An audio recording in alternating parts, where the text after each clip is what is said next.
So in 9 months, we have a perfect overview of all the objectives standing between, I would say, surface, subsurface, and then 200, 300, 400 meters down to 2 kilometers.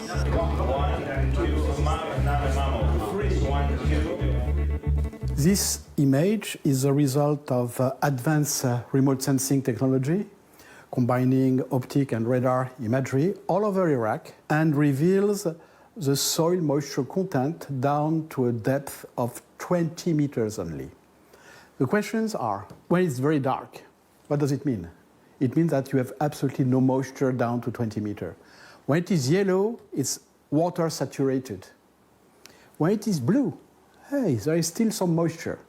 Anyway, the Mesopotamian basin is well known historically to have produced all the wealth of Iraq in the ancient times, so no surprise here.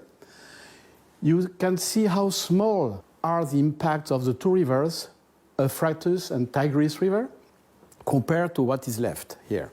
The big surprise is what's happening on the western desert, Al-Anbar. And you have traces of moisture all over this area. It never rains, and there are no rivers. Where does this water come from?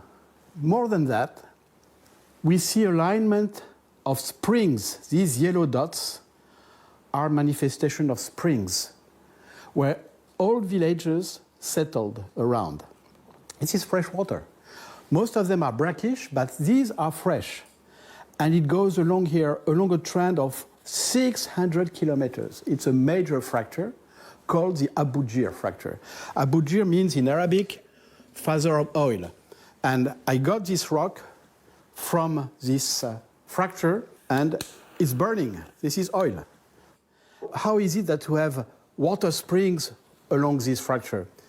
Because all the water falling in Saudi Arabia and Jordan 1,000 years ago, it's an ongoing process, has been percolating under the Iraqi platform and remains blocked by this major fracture. Then we jump into the Mesopotamian basin here, well known by oil company because the major oil fields in Iraq are located into this basin. Then we can shift to the folded zone of the Zagros belt.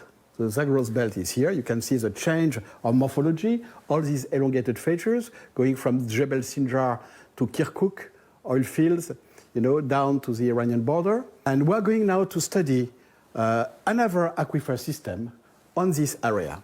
So each polygon, numbered from here 1 to 70, down to the south, they represent this potential aquifer overlying each other from surface or subsurface like Bakhtiari, then Pilaspi, then Akrabekme. We come back to the advanced exploration technology, combining traditional oil exploration, geology, geophysics, with advanced remote sensing technology. That was the key of the discoveries. Drilling is not done here, and we need to continue to support what our findings by the drilling. There are, for example, deep aquifers in Kurdistan and in Pilaspi. We have to verify by drilling to the depth. I think we did a very good job in Ashri too.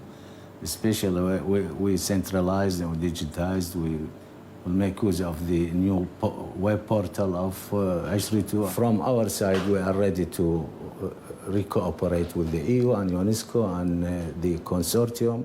Well, I think this project is a good example of how the partnership between the European Union, the Iraqi authorities, and UNESCO has produced excellent results. The wealth of data has been impressive, and it will provide critical information for the Iraqi authorities to really achieve a much better water management. We believe that this project is relevant not only for Iraq,